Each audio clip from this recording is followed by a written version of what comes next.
Right, we have to talk a little bit about the role of the media in this presidential election, because all of you will agree that it is different today in 2008 than perhaps it ever has been before. There are so many different ways of addressing potential voters, and we're seeing the influx of use of internet, for example, text messaging, which we never would have considered 4 years ago even, and it's a completely different animal out there with the bloggers and the internet use than it ever has been before.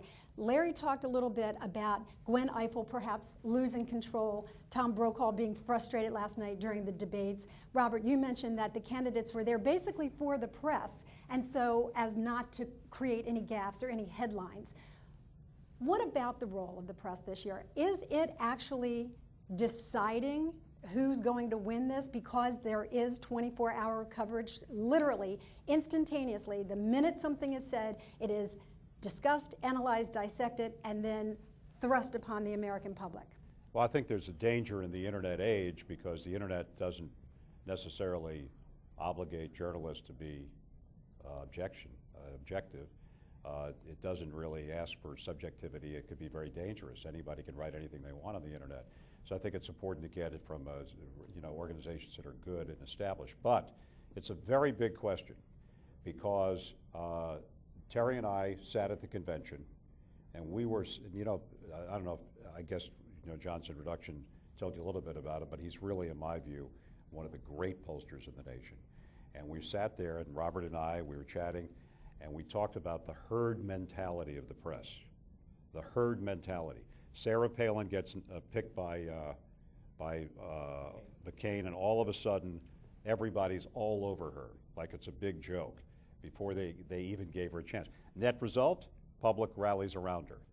Okay, public rallies around her, herd mentality. The press as a whole goes after her again, or tries to lay off, and suddenly she's a superstar. I mean, isn't it amazing what we were looking at there? The compensation that people were making? Yeah, I mean, the other aspect of this that's pretty important is that we do have now so many resources, so many available outlets, that the kinds of media that used to dominate the coverage and would influence people no longer do.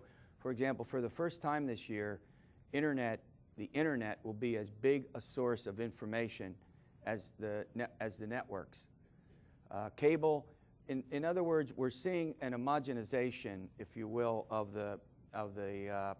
news, so that you can get news anytime, anywhere, from a variety of sources that we didn't have available before, and people are using them. You know, some bloggers broke some of the biggest stories. The so-called Bittergate comment that Barack Obama made was done where he said Pennsylvanians are bitter because they cling to their guns and to their religion. That was actually an internet blogger who broke that story. And there was a rope line story about something that President Clinton said about race that became. So now it's no longer the domination of 3 or 4 networks, as I think everybody in this room knows. And the final point I would make is there is no doubt that I think we have seen a massive shift in the mainstream press that is now tilting politically for a candidate. There is no doubt that the press in this country wants to see, the mainstream press, wants to see Barack Obama elected. And Governor Rendell, when he was for Senator Clinton, went on a tear about that and made headlines for making those observations.